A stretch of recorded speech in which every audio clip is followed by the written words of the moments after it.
श्री परमात्मने नमः। अथ पंचदशोऽध्यायः। पुरुषोत्तम योगः।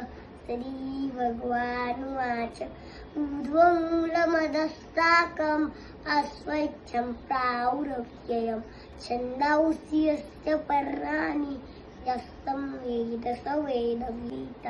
अधस्थोर्ध्वं प्रसृता तस्य शाखाः ऋणप्रवृत्ता विषयप्रवालाः।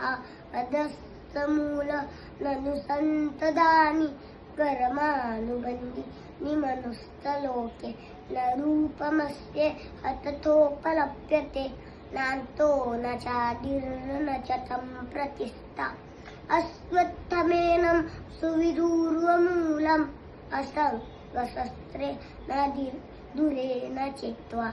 ततः पदन्तः परिमार्गितव्यम् यस्मिन् कामनिवर्तन्ति भूयः। तमेव चाद्यं पुरुषं प्रपत्ते यतः प्रवृत्ति प्रसृता पुराणी। निर्माणमोह चित्तसङ्गदोषा अध्यात्मनित्या विनिवृत्तकामाः।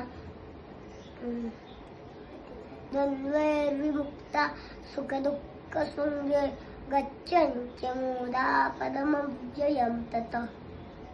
घातयते सूर्यो न शशाङ्को न पावकः यद्गत्वा न निवर्तन्ते तद्धाम परमं मम।